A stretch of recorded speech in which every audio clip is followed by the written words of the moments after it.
যখনই কিছু মানুষ ইসলামের পথে আসলাম, কিছু একটু হেদায়েত পেলাম, দু চারটা জিনিস শিখলাম, দু চারটা আলেম ওলামার আলোচনা শুনলাম, দু চারটা সোশ্যাল মিডিয়ায় বিশেষ কিছু তথ্য পড়লাম, এখন আমি নিজেকে দায়ীর স্থানে রাখার চেষ্টা করছি।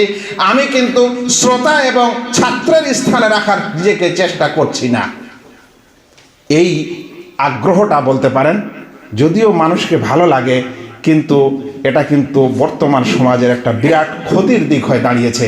যে কারণেই এই হাদিস দিয়ে এখন মানুষ আমাদেরকে দলিল দিচ্ছে যে আপনি আলেম হয়েছেন তো কি হয়েছে, আপনি প্রচার করতে পারেন, ঠিক আছে, তো আল্লাহ রসুল তো বলেছেন বাল্লিগু আন্নি ওয়ালাউ আয়া, তোমরা প্রচার করো একটি আয়াত হলেও, তাহলে আমিও তো প্রচার করতে পারি, তো অসুবিধাটা আপনার কোথায়?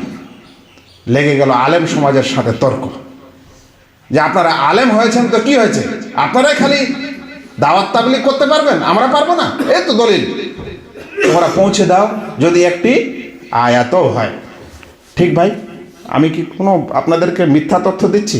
এবার শুনেন, ঠিক আছে, যেমন আপনি এই হাদিসটি খুব সোজা করে বুঝলেন যে একটি আয়াত হলেও প্রচার করতে বলেছেন আমাদের রাসূল সাল্লাল্লাহু আলাইহি সাল্লাম, তাহলে আমাদেরকে প্রচার করতে হবে, একটি হাদিস হলো, একটি আয়াত হলো, ইত্যাদি হলো, যেমন আপনি এটা সোজা করে বুঝেছেন, তো আমিও একটু সোজা করে মাত্র দুইটি প্রশ্ন এখানে রাখতে চাই, শুধু এই হাদিসের শব্দটিকে কেন্দ্র করে, তারপরে বাকি কথা। এক নম্বর, রাসূল সাল্লাল্লাহু আলাইহি সাল্লাম বলছেন বাল্লিগু আন্নি, তোমরা পৌঁছে দাও আমার পক্ষ থেকে, ওয়ালাউ আয়া, যদি একটি আয়াতও হয়। তাহলে আমি যদি এখন প্রশ্ন করি যে আপনি একমাত্র আয়াতকেই প্রচার করতে পারেন, হাদিসকে কিন্তু পারেন না, তাহলে আমার প্রশ্নটা কি অযৌক্তিক হবে? আমার প্রশ্নটা কি অযৌক্তিক হবে যে যদি হাদিসের এই ভাষ্য অনুযায়ী তুমি প্রচার করতে চাও, যেমন তুমি সোজা সোজা কথা বলছো আর বড় বড় কথা বলছো, তাহলে এই হাদিসে তো একটি আয়াতের কথা এসেছে, তার মানে আপনি কোরআনের আয়াত প্রচার করতে পারেন, এর বেশি কিন্তু আপনি পারেন না। যদি আপনি সোজাই বুঝনেওয়ালা মানুষ হন, তাহলে আমিও সোজা এই কথাই বলবো। দ্বিতীয় কথা, আচ্ছা বলেন তো, এই হাদিসে কি আয়াতের অনুবাদ প্রচারের কথা বলা হয়েছে না স্বয়ং আয়াতটাই প্রচার করার কথা বলা হয়েছে? আল্লাহ রসুলকে বললেন যে তোমরা আমার পক্ষ থেকে পৌঁছে দাও যদি আয়াতের একটি অর্থ হয়। আয়াতের অর্থের কথা তো বলেননি, তাহলে আয়াতকেই পৌঁছাতে বলেছেন, আপনি আবার আয়াতের অর্থ কেন প্রচার শুরু করলেন? আচ্ছা, এখানে যদি আয়াত প্রচার করতে বলা হয়েছে, তাহলে আপনি হাদিস কেন শুরু করলেন? তাহলে আপনি আবার এই অর্থ কেন প্রচার শুরু করলেন? তাহলে আপনি আবার ফতোয়ার প্রচার কেন শুরু করলেন? তাহলে আপনি আবার গবেষণার প্রচার কেন শুরু করলেন? তখন আপনি বলবেন যে না না, হাদিসটার উদ্দেশ্য তো এটা নয় যে খালি শুধু একটি আয়াত প্রচার করতে হবে, তার মানে কোরআন হাদিস এবং ইসলামের যা কিছু হবে তাই প্রচার করা যেতে পারে। তাহলে বলবো এই ব্যাখ্যা আপনি কোথার থেকে নিলেন? এটা আপনার মনের ব্যাখ্যা, এটা আপনার প্রবৃত্তির ব্যাখ্যা। আপনার ব্যাখ্যাটা যদি সহিও হয়, কিন্তু আপনি আসলে প্রবৃত্তি পূজারী। দাওয়াত তাবলীগের সময় আপনি এই আয়াত নিয়ে আসছেন, এই হাদিস নিয়ে আসছেন, আনার পর আপনি আপনার রাস্তা সুগম করে নিচ্ছেন যে আমিও একজন দায়ী এবং আমিও একজন মুবাল্লিগ, আমিও একজন বড় শেখ, আমিও একজন বড় আলেম, আমি একজন বড় মাশায়েখ ইত্যাদি।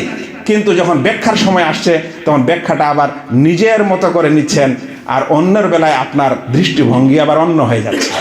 সেজন্য আমি বলছিলাম যে যদি কেউ এরকমই মনে করেন যে না, এই আয়াতের এই হাদিসের অর্থ হলো যে আমাদের সকলকে দাওয়াতের কাজ করতে হবে, একটি আয়াত হলেও প্রচার করতে হবে, যদি এরকমই সোজা বুঝেন, তাহলে আপনি আয়াতের প্রচার ছাড়া হাদিসের প্রচার করতে পারেন না, আপনি আয়াতের প্রচার ছাড়া আপনি তার অনুবাদের প্রচার করতে পারেন না, ইসলামের কোনো মাসলা মাসাইল এবং ফতোয়া ইত্যাদি প্রচার করতে পারেন না। এটা আমি এই কারণেই বললাম যে যারা সোজা বুঝেছেন তাহলে তাদের সঙ্গে সোজা উদ্দেশ্যেই কিছু কথা বলা যাক।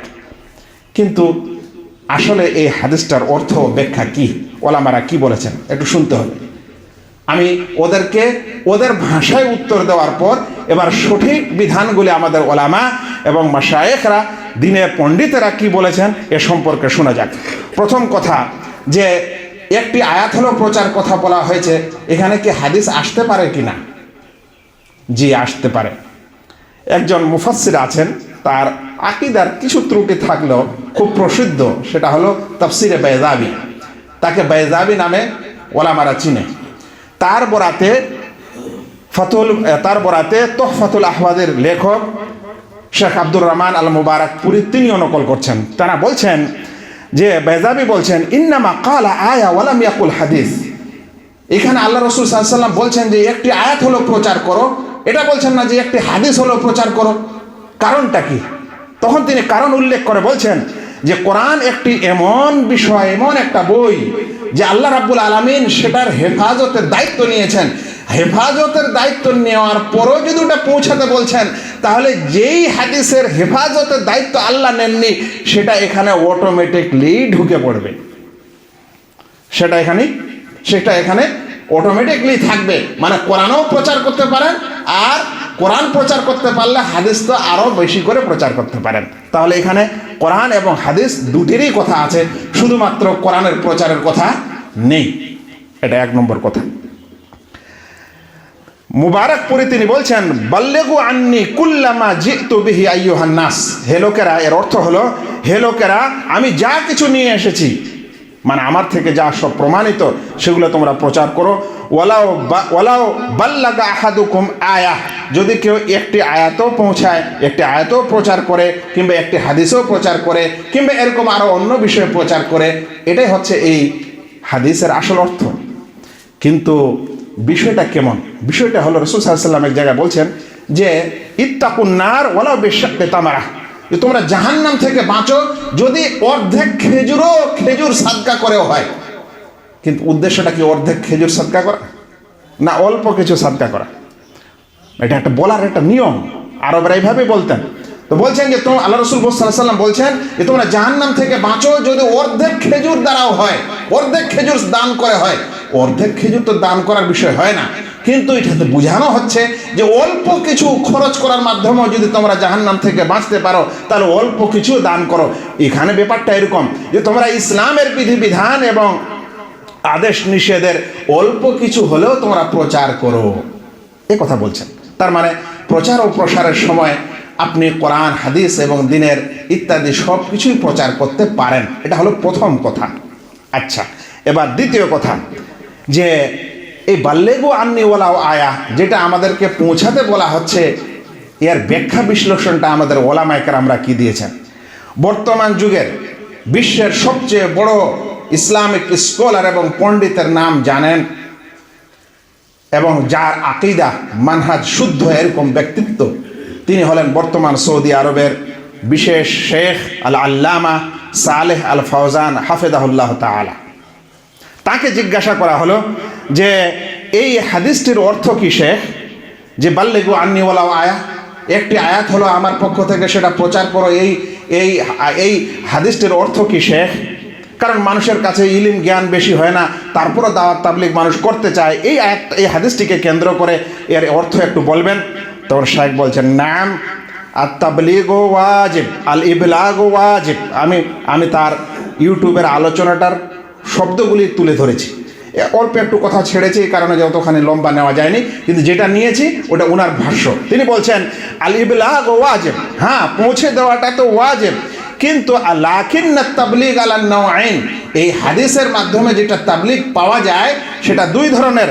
একটা হলো তাবলীগুন নাস ওয়াল মানা, মূল শব্দ এবং অর্থের তাবলীগ, আর একটা হচ্ছে তাবলীগুন নাস ফাকাত, শুধুমাত্র মূল শব্দের তাবলীগ। তাবলীগ মানে পৌঁছে দেওয়া ভাই। তো শেখ বলছেন তাবলীগ দুই ধরনের, একটা হলো মূল কথা, মানে কোরআনের যেটা মূল শব্দ, যেমন আলহামদুলিল্লাহ রাব্বিল আলামিন, বলছেন এটা হলো মূল শব্দ পৌঁছে দেওয়া, এটাকে টেক্সট বলতে পারেন আপনি ইংলিশে।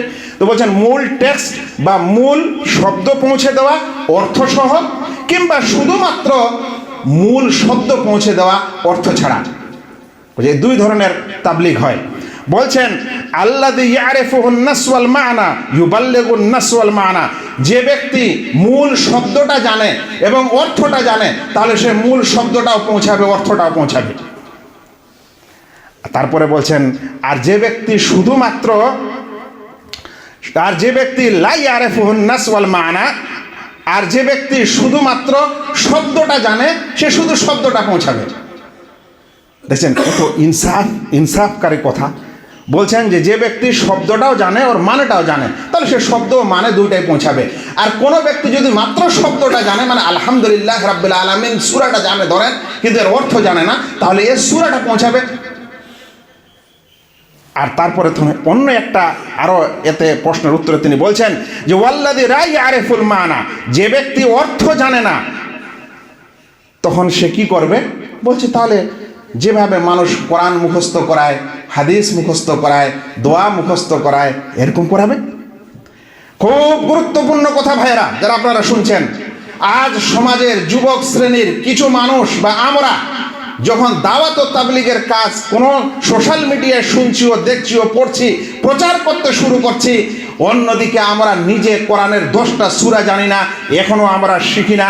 আমাদের পরিবারের বাবা মা ভাই বোন ছেলে পেলে সন্তান এখনো 20টা সূরা জানে না। এ গোটা দুনিয়ার তাবলীগে নেমে পড়েছে, ফতোয়া ও ফারাইজে নেমে গেছে। অথচ এই হাদিসে বলা হচ্ছে যে তোমরা যদি, আর শেখ সালেহ ফৌজানের ভাষ্য অনুযায়ী, যে তোমরা যদি মূল শব্দটাই জানো, অর্থ না জানো, তাহলে মূল শব্দটার প্রচার প্রসার করো। আপনি সূরাগুলো শিক্ষা দেন। আজ প্রত্যেকটা বাড়িতে সূরা শিখনেওয়ালা মানুষ আছে। আপনি নামাজের দোয়াগুলোর শিক্ষা দেন, আপনি জিকির আজকারগুলোর শিক্ষা দেন, তাহলে কোনো অসুবিধা নেই। কিন্তু না, আমাদের যে বড় শেখ হতে হবে, এই কায়দা বগদাদের শিক্ষা দিয়ে কি আমাকে কেউ বড় আলেম বলবে? আমি যদি সূরা ফাতিহা শিক্ষা দিই তো আমাকে কি বড় আলেম বলবে? ওই জন্য সূরা ফাতিহা কেউ আর শিক্ষা দেয় না, দিতে যাচ্ছে কি সূরা ফাতিহার ব্যাখ্যা ও বিশ্লেষণ। শেখ বলছেন যে মানুষ অর্থ জানে না, সেই মানুষ অর্থের প্রচার প্রসার করবে না।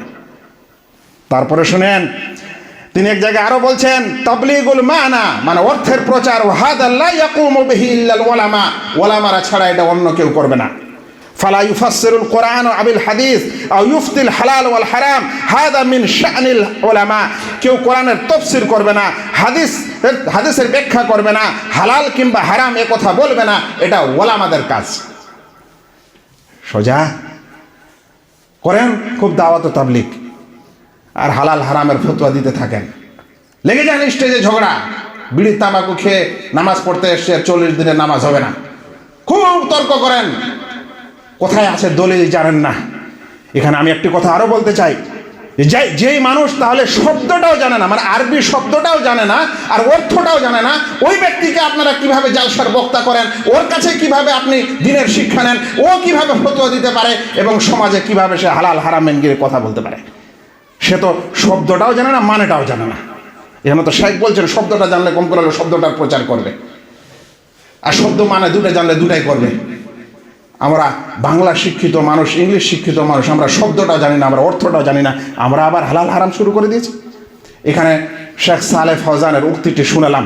এবার শুনেন, যুগশ্রেষ্ঠ মুহাদ্দিস শেখ নাসিরউদ্দিন আলবানী রাহিমাহুল্লাহ, তার তথ্যগুলি আরও আপনাকে পীড়া দিতে পারে, আরও আপনার জ্ঞানকে আরও আপনার জ্ঞানকে বৃদ্ধি করতে পারে। শুনেন তিনি কি বলছেন।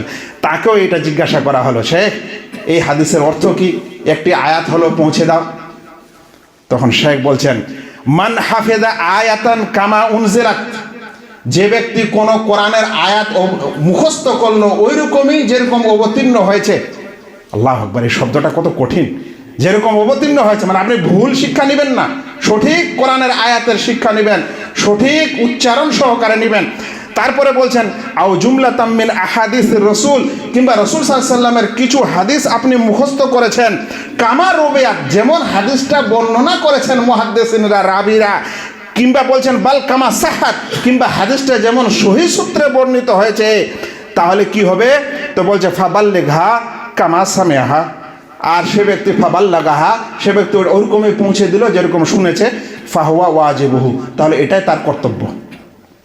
দেন হাদিস প্রচার করে, হাদিস ওইভাবেই প্রচার করবেন যেভাবে রাসূল সাল্লাল্লাহু আলাইহি সাল্লাম থেকে মুহাদ্দিসিনরা বর্ণনা করেছে, রাবিরা বর্ণনা করেছে, ওইভাবে আপনি বর্ণনা করেন। তা আপনি তো ভাই হাদিসের আরবিটাও পড়তে জানেন না, অর্থটাও জানেন না, আপনি এত বড় দায়িত্ব নিলেন কেন? আপনাকে নিতে কে বলছে? কারণ আপনি ওই যে আজ আমরা শ্রোতা কেউ হতে চাই না, আমরা শিক্ষার্থী হতে চাই না, আমরা সকলেই শিক্ষক হতে চাই। তারপরে শুনেন উনি তারপরে কি বলছেন, তারপরে বলছেন আম্মাল্লাযী লা ইউহসিনু তিলাওয়াতা আয়া, যে ব্যক্তি কোরআনের আয়াত তেলাওয়াত করতে শুদ্ধ করে পড়তে জানে না। তারপরে আগে গিয়ে বলছেন কিংবা হাদিস তো বর্ণনা করে বটে, কিন্তু হাদিস বলতে গিয়ে লাহান করে, আউয়ুলহেন, লাহান করা মানে মানে অক্ষর ধরনের আলহামদু, তো আলহামদুর জায়গায় সে বলছে আলহেমদু, মানে জাবারটাকে জের করে দিয়েছে। এটাকে বলা হয় লেহান। লেহান অনেক ধরনের হয়, এটা উদাহরণ দিলাম। বলছে যে এরকম লেহান করে সে যেন হাদিস না প্রচার করে, কারণ রসুল সাল্লাল্লাহু আলাইহি সাল্লামের হাদিস ওইভাবেই পৌঁছাতে হবে যেইভাবে হাদিসটা অবতীর্ণ হয়েছে, যেভাবে রসুল সাল্লাল্লাহু আলাইহি সাল্লাম বলেছেন। ও যদি আক্ষরিক ভুল করে, সে যদি উচ্চারণে ভুল করে, তাহলে সে ওই হাদিসের অন্তর্ভুক্ত হবে যে মান কাযিবা আলাইয়া মুতাআম্মিদান ফালিয়াতাবাওয়া মাকআদাহু মিনান নার, যে ব্যক্তি আমার উপর মিথ্যারোপ করলো সে যেন তার ঠিকানা জাহান্নাম বানিয়ে নেয়।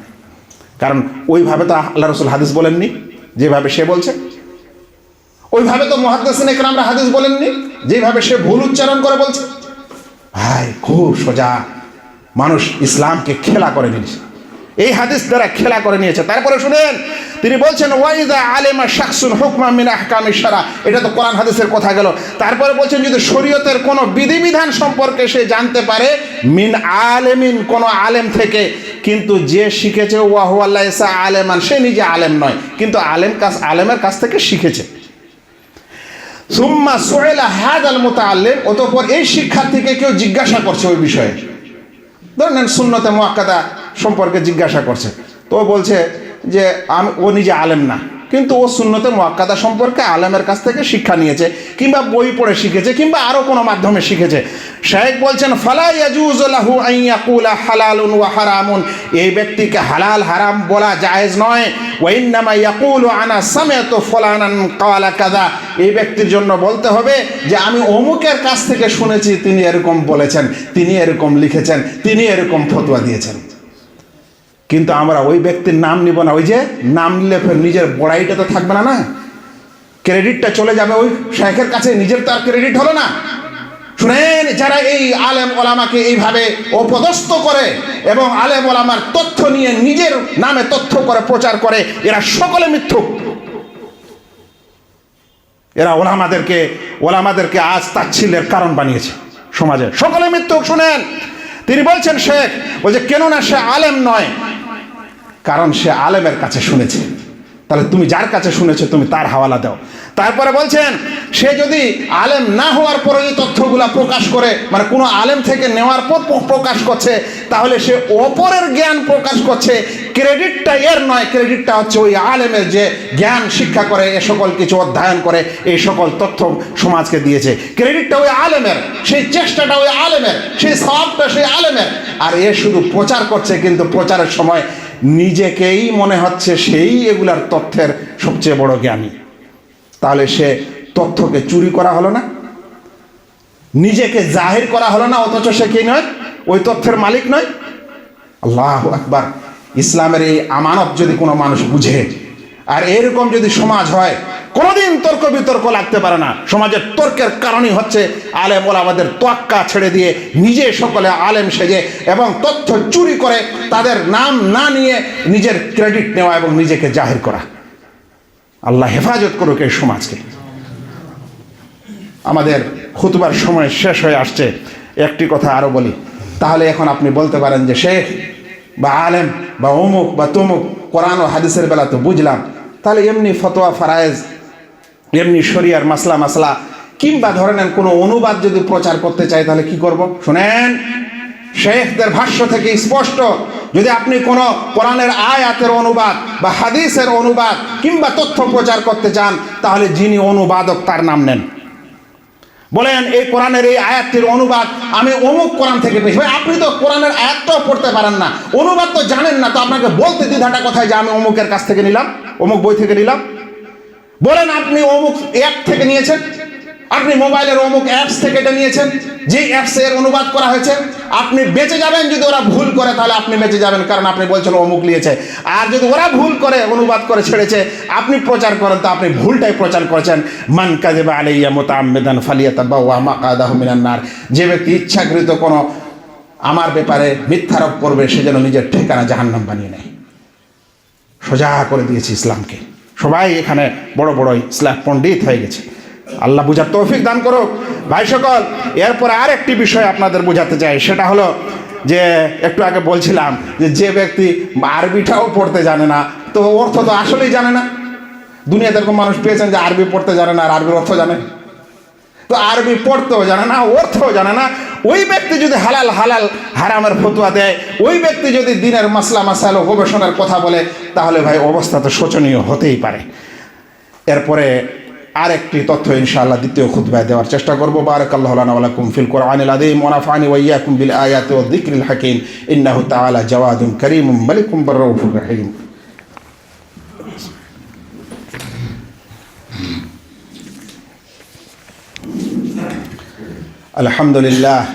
আলহামদুলিল্লাহ কাফা ওয়াসসালাতু ওয়াসসালামু আলা মান লা নাবিয়্যা বা'দা। এরপরে একটি খুব সোজা বিষয়ের সম্পর্কে সজাগ হতে হবে। আচ্ছা, আসলে দিন ইসলামের বিধিবিধান, কোরআন হাদিস, মাসলা মাসাইল, এ সকল প্রচার প্রসার করার, দাওয়াত ও তাবলীগ করার বিধানটা কি? মানে বিধানটা মানে এটা কি ফরজ না ওয়াজিব না সুন্নত না মুস্তাহাব? ওলামারা প্রায় ঐক্যমত যে দিন ইসলামের বিধিবিধান সেটা যা কিছু হোক না কেন, যেটাকে তালিম শরঈ বলা হয়, সেগুলোর প্রচার প্রসারের বিধান হচ্ছে এগুলো ফরজে কিফায়া। ফরজে কিফায়াতের অর্থ হলো কিছু সংখ্যক মানুষ যদি সমাজে এগুলার প্রচার প্রসারকারী থাকে, দাওয়াত তাবলীগকারী থাকে, তাহলে বাকি লোকদের উপর আর কোনো গুনাহ নেই, পাপ নেই। কিন্তু সবাই যদি ছেড়ে দেয় এর প্রচার প্রসার, দিনের শিক্ষা দীক্ষা দেওয়া, তাহলে কিন্তু তখন সবাই গুনাহগার হবে। আজ আমাদের সমাজে আলহামদুলিল্লাহ কিছু সমাজে আছে ঘাটতি অবশ্যই। আমাদের মসজিদ আছে, আমাদের ইমাম আছে, আমাদের মাদ্রাসা আছে, আমাদের সোশ্যাল মিডিয়া আছে, আমাদের কাছে টেলিফোন আছে, আমাদের কাছে 10, 20, 50, 100 কিলোমিটার মধ্যে আলেম আছে, ওলামা আছে। আলহামদুলিল্লাহ শিক্ষা দীক্ষার জন্য ওদের কাছে যেতে হবে, ওদেরকে আসতে হবে। কেন আজকে আমি আপনাদের কাছে এসেছি? আমি কি কোনো টাকা পয়সার জন্য আপনাদের কাছে এসেছি? আপনারা শিখতে চেয়েছেন, ডেকেছেন, সেই জন্য আমি অত দূর থেকে আমার একদিন সপ্তাহের ছুটিটাও আমি না করে আপনাদের কাছে হাজির হচ্ছি। একেই বলা হয় দায়িত্ব। এরকম আলেম ওলামারাও দায়িত্ব নিবে, এবং যারা শুনবে, যারা শিখবে, তাদেরকেও এরকম দায়িত্ব নিতে হবে। তাহলে সমাজ ঠিক থাকবে। কেন এটা ফরজে কিফায়া? আল্লাহ বলছেন, ওয়ালতাকুম মিনকুম উম্মাতুন ইয়াদউনা ইলাল খায়রি ওয়া ইয়া'মুরুনা বিল মা'রুফি ওয়া ইয়ানহাউনা আনিল মুনকার। তোমাদের মধ্যে কিছু মানুষ হওয়া চাই। কি বলছেন আল্লাহ তাআলা? কিছু সংখ্যক লোক হওয়া চাই। যদি সবার উপর জরুরি হতো তো আল্লাহ বলতেন তোমাদের সকলের উপর জরুরি, এই কথা বলতেন। কিন্তু আল্লাহ কি বলছেন? তোমাদের মধ্যে এক দল, এক সম্প্রদায় মানুষ হওয়া চাই যারা মানুষকে কল্যাণের দিকে আহ্বান করবে, ওয়া ইয়া'মুরুনা বিল মা'রুফ, সৎ কাজের আদেশ করবে এবং অসৎ কাজ থেকে নিষেধ করবে। তারাই হচ্ছে সফল কাম। আল্লাহ বলছেন কিছু সংখ্যক মানুষ, এটা বলছেন না যে সকলকে তোমাদের এই কাজ করতে হবে। তো সকলের এটা দায়িত্ব নয় ভাই।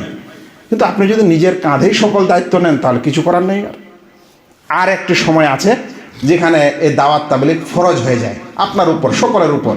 যখন দেখবেন যে ওই বিষয়ে আর আশেপাশে কেউ বলারই নেই, ওটা শিক্ষা দেওয়ার আর কোনো লোকই নেই আপনি ছাড়া, একমাত্র আপনিই জানেন, একমাত্র আপনি অতটুকু বুঝেন ওখানে, তাহলে তখন আপনি ওখানে শিক্ষা দিবেন, আপনার জন্য এটা জায়েজ। তবে ওই সময়ও মনে রাখবেন আপনি ভুল শিক্ষা দিতে পারেন না, আপনি মিথ্যা শিক্ষা দিতে পারেন না। আপনি অতখানেই দিতে পারেন যতখানে আপনি সহি সূত্রে, সঠিক নিয়মে ওটা শিখেছেন এবং আপনি মানুষকে শিখাচ্ছেন। ওটা একটি সূরা হতে পারে। আল্লাহর কসম করে বলছি ভাই, সমাজ আজ নষ্ট হয়েছে বেশি বেশি ইলিম আর গভীর ইলিম আর ইত্যাদি চর্চার কারণে। আজ আমাদের সমাজের সবচেয়ে বেসিক ইলিমের দরকার।